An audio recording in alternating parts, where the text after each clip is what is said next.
Et on repart ensemble. Vous le savez, sur ce format de vidéo, j'analyse tout ce qu'on nous dit de lire, de faire, de voir ou de savoir et je sors une loupe de ma poche comme d'habitude. Mais si ça te surprend, ça veut dire que tu ne me connais pas encore et donc éclate ce bouton s'abonner si tu veux voir des vidéos comme ça d'analyse où on apprend des choses ensemble pour progresser vers un monde meilleur. Qu'est-ce que c'est beau! Mais si tu me découvres ici, c'est pas la bonne vidéo. Je suis désolé parce que c'est la partie 2 de ma vidéo d'analyse sur le livre de Tim Ferriss qui s'appelle Tools of Titans. Donc clique ici pour voir la partie 1. Bah ouais, est-ce que tu regarderais Taxi 2 avant de voir le 1? Est-ce que tu comprendrais?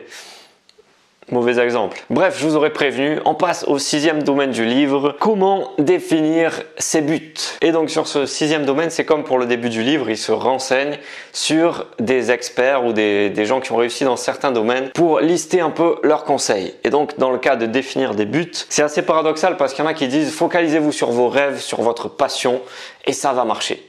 Et d'autres qui disent dans le même livre, focalisez-vous sur ce qui marche absolument et la passion c'est secondaire, vous le ferez quand vous aurez le temps. Donc il y a vraiment ces deux écoles différentes, à toi de voir ce qui te correspond. Un des conseils qui m'a parlé personnellement dans cette partie, c'est quand on a un but et qu'on sait où on va, tous les éléments extérieurs et les actions des personnes extérieures ont beaucoup moins d'impact sur nous. Autre conseil, toujours dans la partie des buts, il est essentiel d'avoir une vision long terme pour ses objectifs. Et ça nous vient d'un certain Arnold Schwarzenegger. Voilà, c'est un monsieur qui est né dans un village en Autriche. Ses parents voulaient qu'il soit policier municipal ou fermier. Il a dit non, il a pris un petit carnet, un petit stylo. Je veux devenir Mister Univers. Je veux partir aux États-Unis, devenir une star d'Hollywood. Je veux faire de la politique aux États-Unis. Et bordel, ça a marché. Le gars, c'est comme s'il avait fait sa liste au Père Noël dans la vraie vie. Et que ça marche, il y a tout qui se réalise. Bon, lui, ça m'étonnerait pas qu'il soit parti jusqu'au pôle Nord, qu'il ait ramené le Père Noël par la peau du cul pour que ça se fasse bien comme il a écrit sur sa lettre. Ouais, plutôt inspirant le bonhomme. Autre conseil de Peter Diamandis, sacré Peter, je sais pas qui c'est, qui nous dit que il y a deux questions à se poser pour définir ses buts. La première, c'est si on me donnait 1 milliard pour changer le monde, qu'est-ce que je ferais? J'étais à la préfecture 6 mois avant, j'ai dit dites-moi, lundi 8 août, c'est pas férié? Il m'a dit non, je lui dis combien férié, je t'en prie, combien? Il me l'a fériérisé. Et la deuxième, qu'est-ce que je voulais faire étant petit? Et se demander ça régulièrement, ça aide à définir nos buts personnels. Et puis Tim Ferriss, dans cette partie, donne un conseil pour vaincre ses peurs et il dit tout simplement, sa technique à lui, c'est d'imaginer le pire et de l'accepter. Comme ça, quand on a accepté ça, ce truc qui a très peu de chances d'arriver, qui est le pire dans cette situation, on peut s'attendre qu'à mieux et on passe à l'action en réduisant la peur. Donc on va tester avec un exemple, la peur de manquer d'argent. Du coup, on imagine que demain, on se réveille à poil dans un endroit qu'on ne connaît pas et sans un radis en poche. Enfin, sans une thune en poche. Tu m'as compris, sans argent, sans flouze, sans pèse, sans... Il y a plein de synonymes pour l'argent en fait. Attends, ou encore mieux, pour la peur de parler en public. Imagine ce scénario. Tu dois donner un cours devant une fac, filière habillement de luxe, je ne sais pas si ça existe, voilà. Mais tu es obligé d'être habillé comme Louis la Brocante. Tu es obligé d'avoir un pantalon en velours, des bretelles, un petit béret jacquard bien dégueulasse comme il faut. Et en plus de ça, imagine bien, en plus de ça, tu as chopé une maladie très rare qui t'oblige à bégayer, à zozoter, à parler en verlan et avec un accent belge pour faire ton cours. Imagine ça. Voilà, ça c'est le pire des scénarios qui soit pour la prise de parole en public. Et bien quand on accepte ça, on n'a plus peur. Et oui, c'est ce que nous dit Tim Ferriss. 7e domaine du livre, comment améliorer sa productivité. Et le conseil nous vient de Arnold Schwarzenegger, encore une fois, qui nous dit que c'est primordial, la compétence à développer, c'est de rester focalisé, concentré pendant 40 à 60 minutes sur une tâche.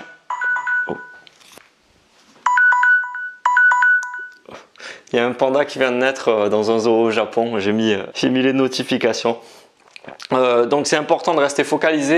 Autre conseil de Tim Ferriss, se focaliser sur ce pourquoi on est bon et déléguer le reste dès qu'on en a l'occasion. Et il nous dit également que tout le monde serait milliardaire et en pleine forme physique si ça dépendait seulement de la théorie, de ce qu'on apprenait. Et oui, le plus important, c'est le passage à l'action et c'est Casey Neistat qui nous dit ça aussi.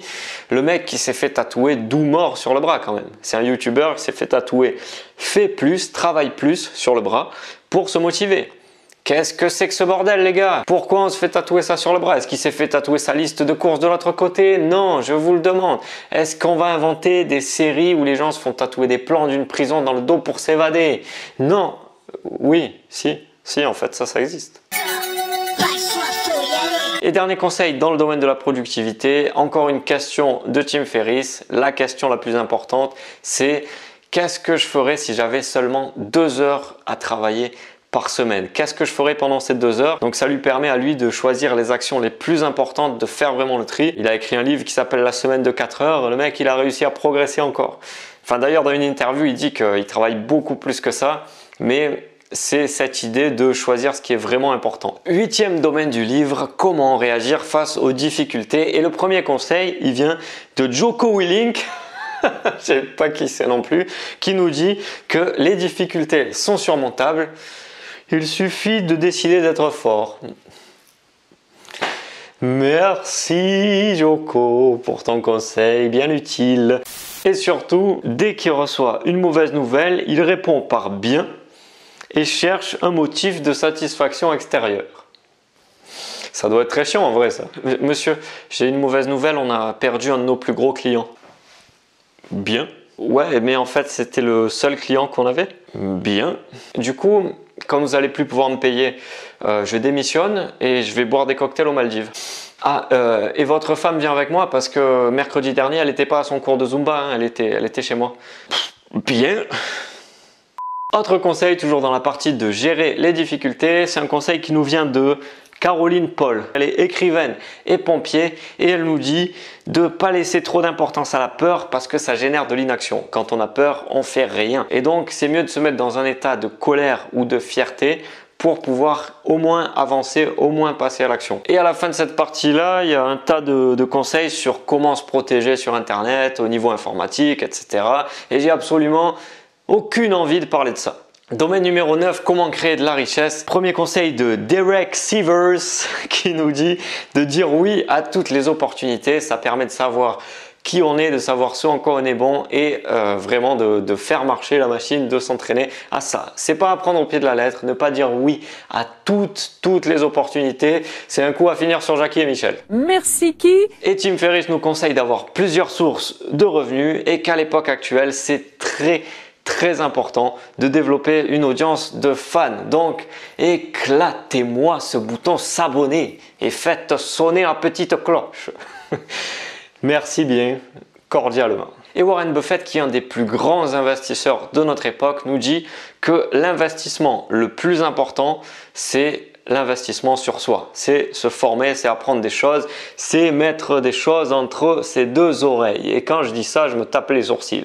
Ça, c'est bien. 10e domaine du livre, c'est sur comment devenir plus sage. C'est la partie un peu perchée pour profiter de la vie, pour être, voilà, courir dans les champs, nu, en écoutant du Bob Marley, rigoler. Rigoler pour rien et tomber, se casser la gueule, se rouler dans l'herbe.